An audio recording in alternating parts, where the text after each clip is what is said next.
회복해야 할 형상이란 말씀을 같이 하려고 하는데요. 오늘은 우리가 잘 아는 사마리아인의 비유입니다. 강도 만난 자의 진정한 이웃이 누구인가라는 질문이 이 말씀의 결론이죠. 그래서 우리가 이 비유를 알지만 이 비유가 어떤 질문에서부터 왔는가, 그래서 어떤 결론을 내리고 있는가에 대해서는 잘 모릅니다. 본문의 시작은 25절의 내용입니다. 어떤 율법교사가 예수님을 시험하면서 말하는 것으로 시작이 되고 있어요. 그 율법교사가 이렇게 질문합니다. 내가 무엇을 하여야 영생을 얻겠습니까? 이 질문에 되물어요. 율법에 무엇이라고 기록되어 있느냐? 그러니까 율법교사가 말해요. 내 마음을 다하며 목숨을 다하며 힘을 다하며 뜻을 다하여 주 너희 하나님을 사랑하고 또 내 이웃을 내 자신과 같이 사랑하라 하였나이다. 이 모습을 보면 율법교사가 이미 답을 알고 있었다는 것을 볼 수가 있어요. 더 나아가 본다면 이미 유대인들은 종교적인 교훈이나 가르침이 이와 같다는 것도 다 알 수 있게 돼요. 하나님을 사랑하고 이웃을 내 몸과 같이 사랑하는 것을 목표로 해서 신앙교육을 하고 있구나 라는 사실을 우리는 알게 되는 거죠. 그런데 여러분, 오늘 우리가 이와 같습니다. 오늘 제가 이 설교를 지난번에 한번 했을 거예요. 지난번에 했던 거 기억나세요? 기억이 안 나요. 어떡하죠? 근데 왜 다시 하냐면은 조금 더 준비해서 하는데 오늘의 상황이 바로 이와 같은 상황이었고 그래요. 하나님을 사랑하고 내 이웃을 내 몸과 같이 사랑하는 것이 목표가 되어 우리의 목표인데, 하나님을 사랑하는데 내 이웃을 사랑하지 못하는 상황들이 오늘 우리에게 펼쳐지고 있기 때문에 오늘 다시 한번 준비를 합니다.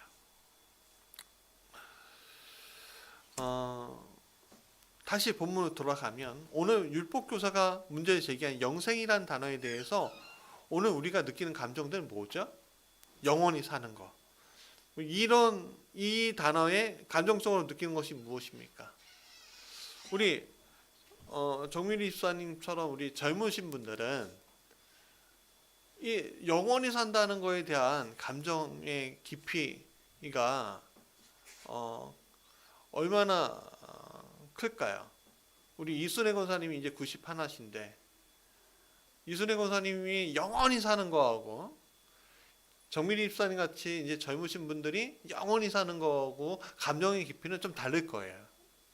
왜냐하면 젊은 사람들은 내가 더 많이 아직도 많이 살 날이 있다고 생각하고 있고, 이제 어르신들은 내가 살 날이 별로 없다고 생각하니까 영원히 사는 거에 대한 생각의 깊이가 달라요. 다를 수밖에 없어요. 예. 그래서 그 의미의 깊이가 어떤 이들은 잘 이게 느껴지지가 않은 경우들이 있어요. 근데 늙고 병들었을 때, 전쟁과 천재지변이 내 앞에 닥쳐왔을 때, 가까운 이가 죽었을 때 그 의미는 굉장히 많이 달라지는 것을 볼 수 있죠. 오늘 율법교사가 외치는 영생의 의미는 아마 후자 쪽이에요. 왜냐하면 그가 살았던 시대를 한번 보세요. 어둡고 내일이 불투명하고 곳곳에 십자가형을 받은 사형수들의 시체, 강도 만난 사람들이 존재하고 있어요. 나도 어느새 그 자리에 있을 수 있다는 거예요. 예. 오늘날 우리나라가 치안이 되게 좋은 나라에 속하잖아요. 예. 근데 저기 중남미 가시면요, 엘사바도르 뭐 이런 데 가시면요 100만 명당 100명이 죽는데요. 하루 평균. 야, 이게 10만 명당이구나. 10만 명당 100명. 여러분 상상이 가세요? 그러니까 언제 죽을지 모르는 거예요. 언제 죽을지. 그러니까 내가 산다는 게 뭐지? 내가 지금 이거 계속 살고는 싶은데 내가 어느새 어느 순간에 어떻게 될지 다 모르는 그 불안한 상태. 그새 마찬가지로 그 시대, 예수님 시대의 영생은 더 이상 고통당하거나 불안해하지 않고 싶어하는 인간의 삶이 투영되고 있을지 몰라요. 그런데 이러한 질문은 지금 현대화되고 과학화되어 있는 지금 같은 이 시대에서도 다시 질문하게 돼요. 앞으로는 사람이 영원히 살 수가 있다는 거예요. 어떻게 살아요? 그러니까 젊음을 계속 유지하는 약을 먹던지, 뭐 피부를 재생하는 약을 먹던지 그렇게 살 수도 있고, 또 그 뭐 컴퓨터 칩을 뇌 쪽에 이렇게 꽂아갖고 딱 복사한 다음에 육체만 바꿔 그렇게 영원히 살 수도 있다는 거예요. 그게 무슨 의미인지는 잘 모르겠어요. 예.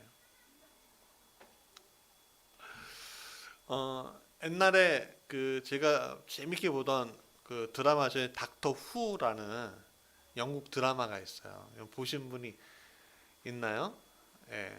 그래서 제가 인상 깊었던 게 뭐냐면 수십억 년을 지나갖고 인류가 다 하나도 남지 않고 한 명이 딱만 남았는데, 그 사람 오리지널로 남은 사람은 어떻게 돼 있냐면 그냥 피부 한 조각하고 입하고 눈 이렇게 있고 그 유리판에 그 딱 달라붙어 있는 거예요. 그 자기가 유일한 인류라는 거예요. 오리지널. 그래서 지구의 멸망을 바라보는 거예요. 그런 상상까지 가더라고요. 예, 영원히 사는 거에 대한 부분들에 대해서. 근데 여러분 사실은 우리가 오늘 영원히 사는 것보다 더 중요한 개념이 뭐냐면 안전하게 사는 게 중요하지 않을까요? 그렇죠? 예. 내 삶이 영원히 사는 건 좋긴 좋은데 뭐 고통당하면서 영원히 살고 싶진 않잖아요, 사실. 예. 오늘 교회 가서 되게 막 히터가 제대로 안 나오네요. 안 나올 정도로 추운가 봐요. 제가 막 떨면서 설교하는데 지금 손발이 차가워요. 여러분들도 얼마나 차가우시겠어요. 죄송합니다. 그런데 지금 우리의 상황들이 정말 쉽지 않은 것 같아요. 막 한파도 그렇죠. 코로나도 그렇죠. 막 공포 가운데 있는데, 공포 가운데 물건을 막 사는 게 뭔지 아세요? 패닉 바잉이래요. 예. 주가 지수가 막 올라가는 이유도, 예? 공포로 주가 지수가 올라간다는 거예요. 집값이 올라가는 것도 공포로 막 산다는 거예요. 그러니까 오늘 우리가 이 세상을 사는 동안 지금 내가 정말 안전하게 살고 있는 거야? 편안하게 살고 있는 거야? 라는 그 질문 앞에 우리가 서 있어요. 오늘 내가 좋아도 내가 내일은 어려울 수 있다는 생각에 미칠 수 있습니다. 오늘의 눈물이 내일의 기쁨이 될 수 있으면 참 좋겠어요. 그게 인생이었으면 좋겠다는 거죠. 그렇기 때문에 인생의 내일이란 것은 결국 인간 자신이 아닌 누구의 선택으로 내일이 결정이 될까요? 하나님이죠. 네. 그래서 인간은 하나님을 사랑하는 것에 자신의 모든 것을 집중할 수 있어야 한다는 거예요. 하나님이 기뻐하신 일이 무엇이지? 하나님이 선택이 가 있는 길이 무엇이지? 인생의 전부를 드리는 수 있는 방법이 무엇이지? 우리가 살펴보아야 한다는 거죠, 사실은. 그런데 중요한 것은 내일을 위해서 오늘을 살까요? 아니면 오늘을 위해서 오늘을 살아야 될까요?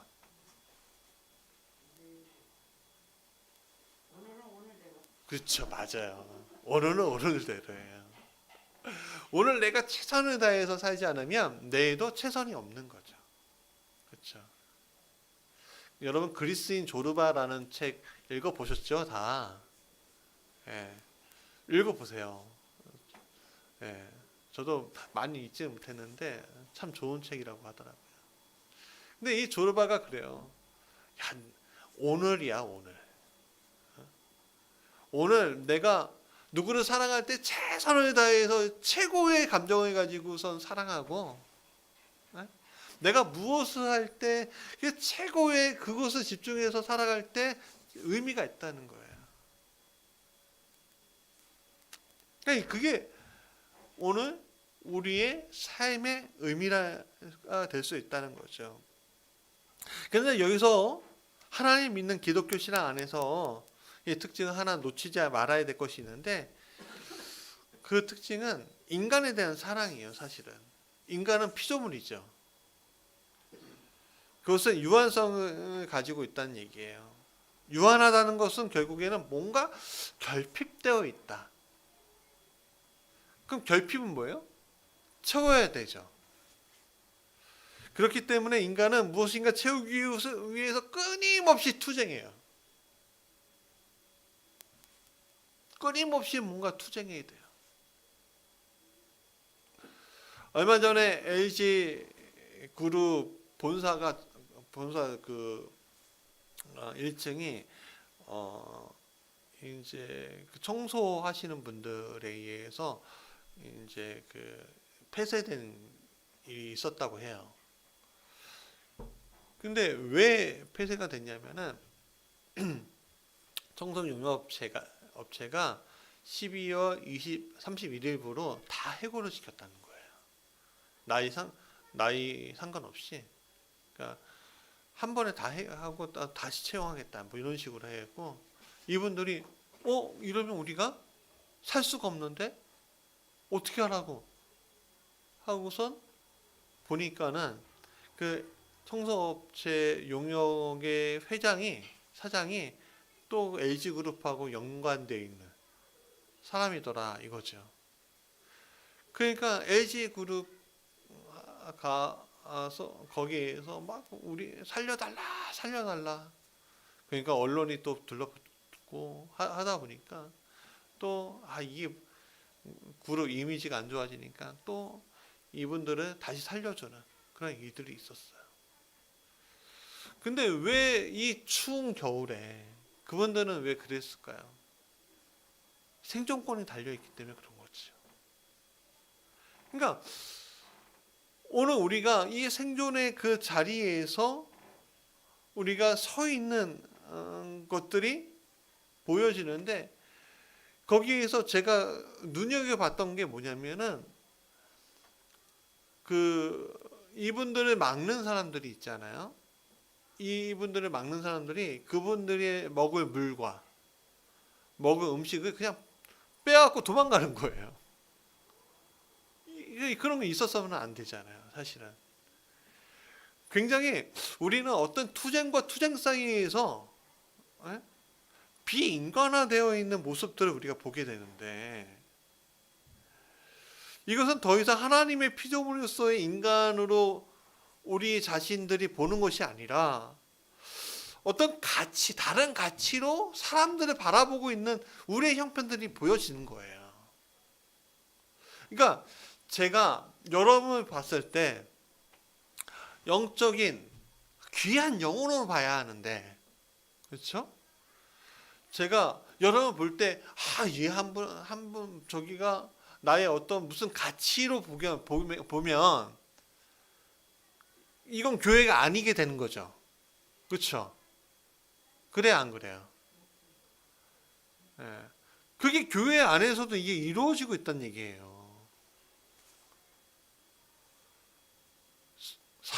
사회는 너무 말할 것도 없고요. 굉장히 비인간화되어 있는 이 사회, 어떤 가치로 판단하는 사회. 그러니까 인간은 인간 자체로 볼 수 없고 그 사랑할 수 없는 사회가 오늘 되어 있다는 것이 오늘 우리의 질문이 되어야 한다는 거예요. 그럼 우리가 이런 비인간화된 이 사회에서, 인간이 아니라 어떤 가치로 여겨지는 사회에서 주님이 말씀하시고자 하는 것은 무엇일까? 자, 율법교사가 다시 질문합니다. 그러면 내 이웃이 누구냐? 성경은 이 율법 교사가 말하는 모양새를 이렇게 표현합니다. 자기를 옳게 보이려고 한다. 즉 자신이 말한 것이 옳다는 것을 드러내 보이려고 이렇게 말한다는 거예요. 율법 학자는 말 속에는 이웃보다는 내가 들어가 있으면 봅니다. 여기서 우리는 그가 오늘 본문에서 나오는 제사장이나 레위인과 같은 성격의 인물이라는 것을 보아야 해요. 자신이 생각하고 행동한 것에 대해서는 옳다고 하는 이들의 모습을 우리는 굉장히 종종 볼 수가 있는데,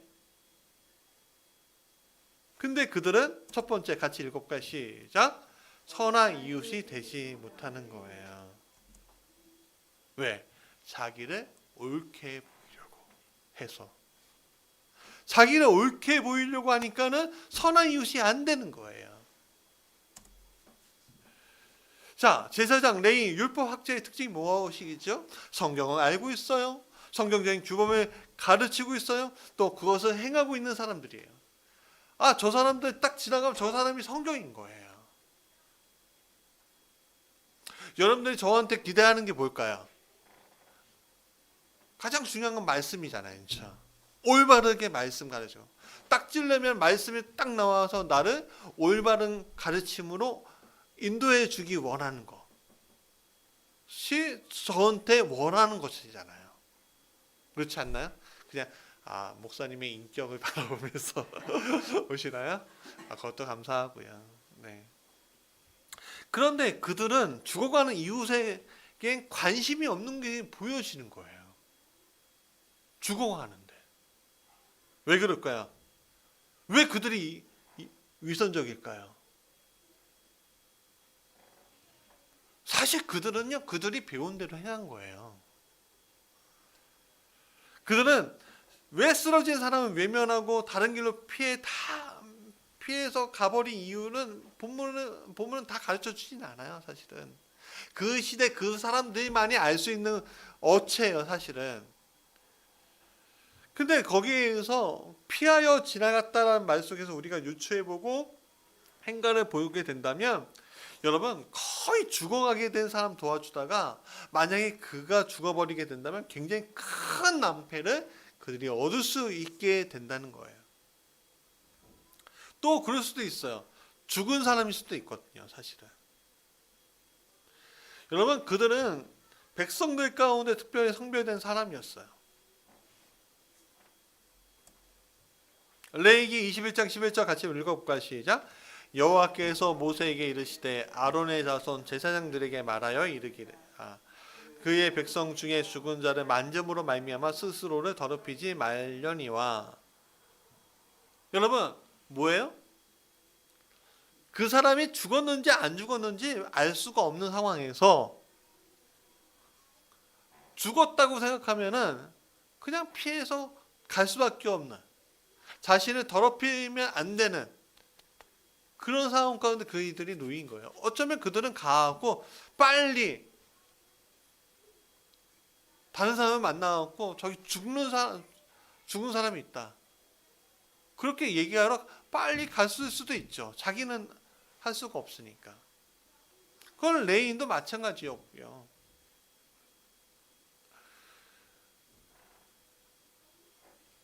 그들이 국률이 없었던 것이 아니에요. 그들의 상황들이 그것을 허락하지 못했던 거예요.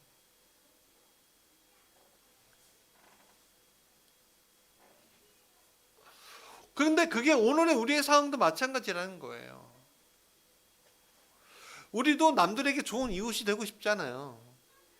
남들을 도와줘야 한다는 국률도 공존해 있어요. 아니, 제사장과 율법학자들과 레위인들이 국률이 없겠어요? 있죠. 그러나 내 삶과 내 상황에 상처낼 때는요, 많은 사람들이 애써 그 상황을 외면해 버릴 수 없는 이들이 우리 앞을 가로막는다니까요. 결국에는 포기할 수밖에 없게 되는 거예요. 우리나라 사람들은 종특이라고 해요. 종족 특성 뭐 이런 게 있고 하는데, 왜냐하면 얼마 전에 우리가 한파로 눈 오면서 한파 때문에 눈 오면서 이제 꽁꽁 얼었잖아요. 그러니까 차가 안 가는 거예요. 그러니까 사람들이 나와서 그 차를 미는 거예요. 근데 외국에서는 그런 모습을 볼 수 없다는 거예요. 또 지하철에 사람이 깔리잖아요. 그럼 또 지하철을 사람들이 밀어오고 한다는 거예요. 사람 구하려고. 근데 사람 구하려고 또 차가 가게 하려고 그런 이유가 자신이 급하니까. 가야 할 길 빨리 가야 하는데 이게 안 되니까는 한다는 거죠. 마냥 기다릴 수가 없으니까.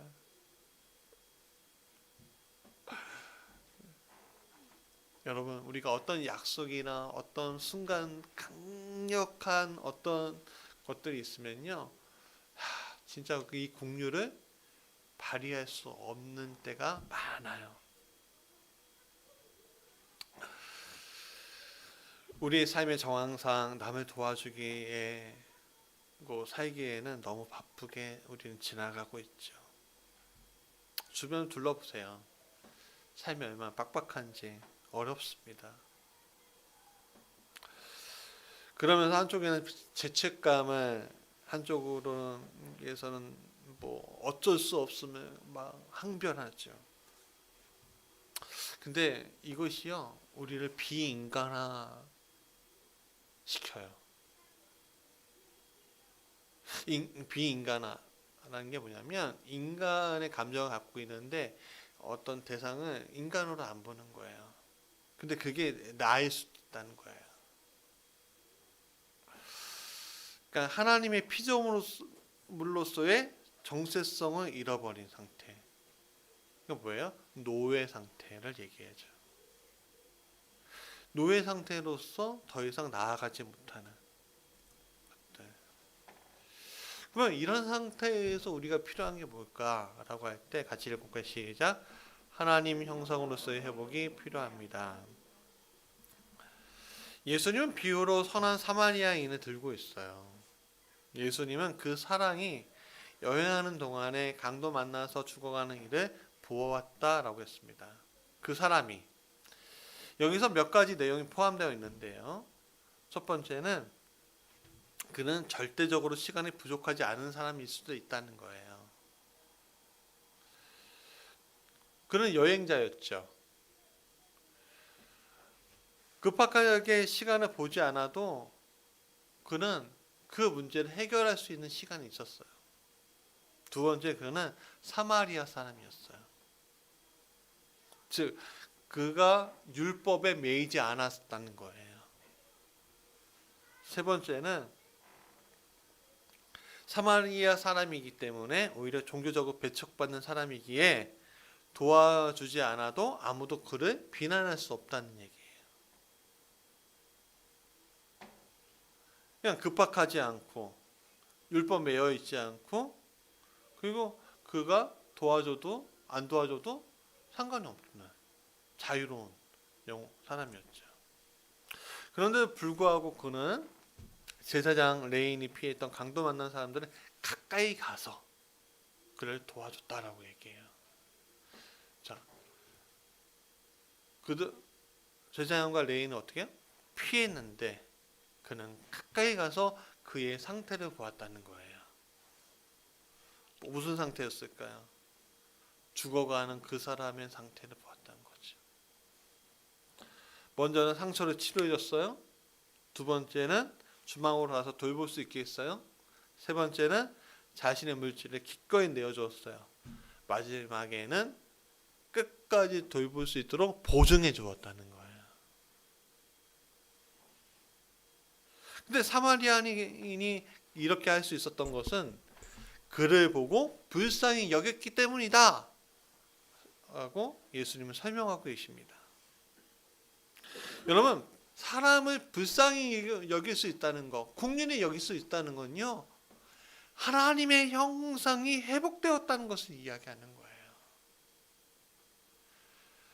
오늘 우리가 이렇게 살 수 있는 이유가 뭐죠? 오늘 우리가 이렇게 예배드릴 수 있는 이유가 뭐죠? 하나님이 우리를 사랑해 주심으로 우리가 예배드릴 수 있는 거고 살 수가 있는 거예요. 하나님이 우리를 긍휼히 봐주심으로 오늘 우리의 잘못된 형태로에서 벗어날 수 있는 거예요. 여러분, 오늘 우리가 하나님의 형상을 회복하는 건요, 어떤 종교적 신념 안에서 회복되는 게 아니에요. 우리의 본질을 회복하는 거예요.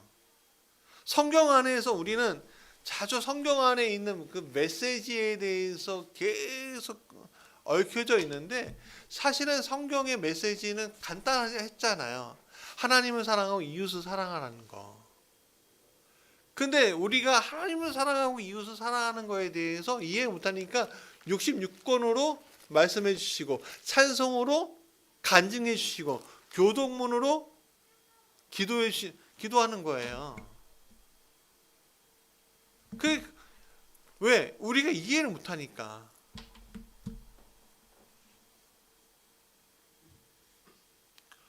우리가 가지고 있는 어떤 신념, 가치, 그런 것들은 다 내려놔야 돼요. 오늘 우리의 형상은요, 하나님이 주시는 그 본질적인 형상은요, 오늘 우리의 본성 안에 잠재웠던 것들을 끄집어내는 거예요. 그게 형상을 회복하는 거죠.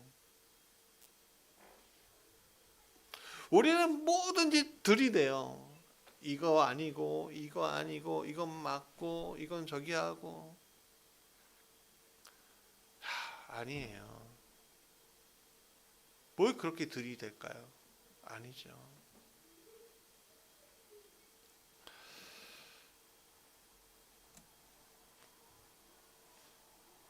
오늘 우리가 어려운 사람들 돌봐야 되는 거, 우리의 사람들을 돌봐야 되는 거, 그거는 우리의 국률한 마음으로 불쌍히 여겨지는 하나님의 형상이 회복될 때 그 일이 일어나는 거예요.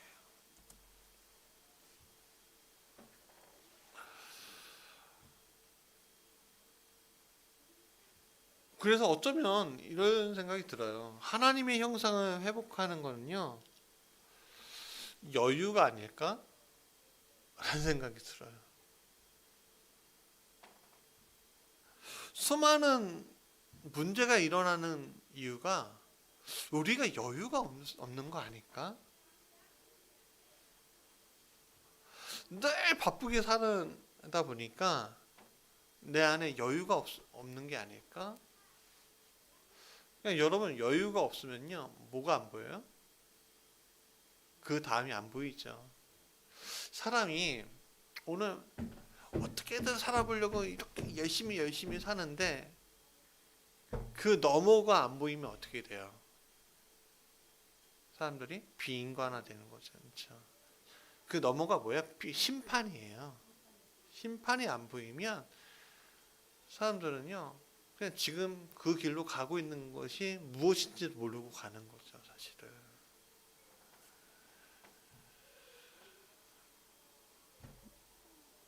근데 사람들 항상 얘기해요. 너 바쁘게 살아야 한다. 생산적으로 살아야 한다. 근데 여러분, 우리가 생산적이지 않은 것들이 얼마나 많아요. 친구도 만나야 되고, 뉴스도 봐야 되고, 댓글도 달아야 되고, 알뜰하게 살기 위해서 인터넷 검색도 해야 되고, 손에 스마트폰을 놓지 못하고 계속 무엇인가 하는 인생이 되어버렸어요. 그러니까 돌아보지도 못하고 국률함이 사라지는 거죠. 생각하지도 못하고 늘 다른 이들이 불러주는 것이 진실이구나 라고 생각하면서 우리가 있는 거예요. 우리는 율법도 알고 다 안다니까요. 제가 요번에 정인인 사건 아시죠? 제가 그거 보고서 너무 아팠어요. 제 안에 분노가 올라오더라고요, 저도. 그리고 미안함도 올라왔어요, 사실은. 왜냐하면 그 아이를 입양한 사람들이 울산의 큰 교회에 목사의 딸이에요. 사위는 CBS 다니고요. 어떻게 보면 남부럽지 않은데 왜 입양했냐 했더니 주택 청약하려고. 이유가 그거예요. 근데 목적이 사라지니까 침이 돼버리는 거죠. 진짜 어떻게 사람이 그럴 수가 있어요? 저는 그들이 살인죄로 처벌받아야 된다고 생각해요, 사실은. 근데 그들이 왜 그렇게 되었을까? 율법도 알고 하나님 말씀도 알고 하나님 사랑도 아는 사람들이 어느새 길을 가다 보니까 빙의 인간화되어 있는 자신들의 모습을 모르게 되는 거죠. 세상에 속하면 이렇게 되는 거죠. 그래서 오늘 우리가 세 번째 같이 읽어볼까요? 시작. 하나님의 형상의 회복은 믿음의 순종에서 시작됩니다. 36절 37절 이렇게 얘기하면 내 생각엔 이 세 사람 중에 누가 강도 만난 자의 이웃이냐 말합니다. 이르되 자비를 베푼 자입니다. 예수께서 말씀하십니다. 너 가서 너도 이와 같이 하라. 그러니까 자비를 우리에게 주님은 자비를 베푸는 자, 강도 만난 자의 이웃이 될 것을 요구하십니다. 그러면 오늘 우리가 이 땅에 살아가면서 우리가 강도 만난 자의 이웃이 어떻게 될 수 있을까요? 오히려 지금 가장 기본적인 것을 지키면 되는 게 아닐까 하는 생각이 들어요. 지금 세상이 우리를 향해서 좀 가장 기본적인 것을 좀 지키면 안 되겠냐고 물어보잖아요.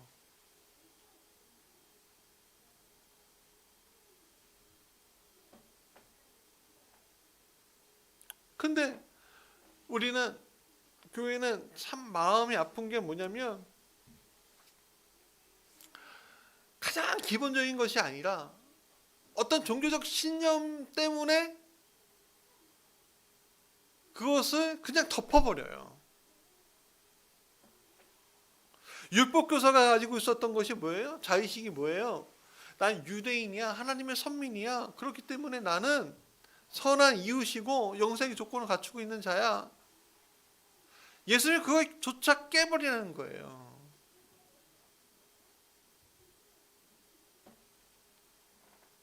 혈통적 유대인이 아니 그리스도인이 하나님의 백성으로서 이웃과 형제가 아니라 하나님의 뜻을 따르는 자가 하나님의 백성이다.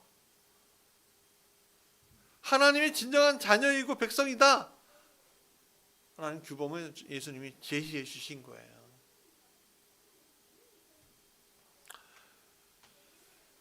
예수님의 어머니와 형제들이 예수님을 찾았던 장면에서 그게 정확히 나오는데 누가 내 어머니면 누가 내 형제냐? 하나님이 뜻대로 행하는 자라야 나의 어머니고 내 형제다 라고 얘기해요. 예수님은 입으로는 하나님의 말씀인 율법을 말하면서 실제는 하나님의 뜻을 따르지 않는 사람들을 많이 보았어요. 그래서 그들 외식을 꾸짖었어요. 오늘 우리도 마찬가지입니다. 오늘 우리가 외식하고 있는 게 아닌가 하는 생각을 해봐야 돼요. 내가 하나님을 사랑합니다. 이웃을 사랑합니다. 라고 하면서 하나님을 사랑하지 않고 있는 내 모습. 또 이웃을 사랑하지 않고 있는 내 모습. 내 입술로 예배하지 않으면서 비난만 하고 비판만 해요.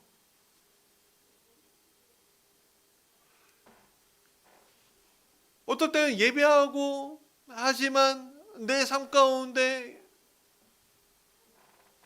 정확하게 이웃으로서의 삶을 살지 않아요.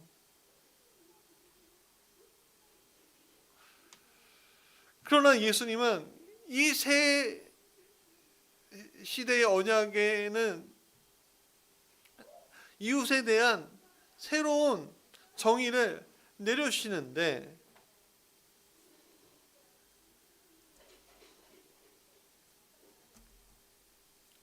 사마리아 비유를 통해서 지금까지 생각했던 것처럼 사마리아의 선행을 강조하는 도덕적인 메시지가 아니에요. 사랑의 계명을 지키는 자가 하나님의 자녀라는 영적인 메시지를 오늘 말씀하고 있는 거죠. 여러분, 오늘 예수님 이후의 시대는 도덕적인 행위가 아니라 믿음으로 구원받는 새로운 언약의 시대잖아요. 그렇죠? 오늘 우리가 정말 하나님 앞에 온전히 서 있다는 것은요, 온전히 순종한다는 것은, 영생할 수 있다는 것은 오늘 우리가 가지고 있는 비인간화된 그 모습을 버리고 하나님의 형상으로 다시 서 있는 상태를 이야기하는 거예요. 그래야지 우리가 어떻게 돼요? 영생할 수 있는 거죠. 그럼 그 영생은 어디에서 와요? 하나님이 주신 말씀에 순종함으로 오는 거예요. 믿음의 순종이 그것을 가능하게 한다는 거죠. 말씀의 결론입니다. 우리가 선한 이웃이 되지 못하는 이유가 뭘까? 결국 하나님 형상을 회복하지 못하기 때문이다 라고 우리는 결론 내릴 수 있어요. 우리의 바쁨, 우리의 도덕적인 결백, 그런 것들이 우리를 비인간하게 만들고요. 결국에는 그것들이 나만 고통스럽게 하는, 내 이웃만 고통스럽게 하는 게 아니라 나를 고통스럽게 만들어요. 왜냐하면 그 비인간화된 것들이 나중에는 결국에 심판의 자리에 서게끔 나를 만들기 때문에 그런 거예요. 물론 누구나 다 모든 사람이 심판의 자리에 서게 되는데, 우리가 그 심판 앞에서 하나님한테 가고 자랑치 못할 거예요 라는 찬송 아시잖아요. 우리 자랑치 못해요. 하나님이 베풀어 주신 은혜 안에서는 밖에는 우리는 자랑하지 못할 거예요. 그러나 우리의 그 안에서 우리의 분명한 행동과 우리의 어떤 모습들이 하나님 심판대에 분명히 서 있다니까요. 그것이 우리를 괴롭게 하는 거예요. 그러나 이러한 고통에서의 회복은 결국 나를 하나님의 형상으로 회복시킬 때 그 일들이 일어날 수 있다는 겁니다. 근데 그 하나님 형상의 회복은 어디서부터 시작되냐? 믿음의 순종에서부터 시작이 되는 거예요. 사랑하라는 계명을 온전하게 순종할 때 우리는 형상이 회복되고 영생의 구원을 받을 수 있게 된다라는 거예요.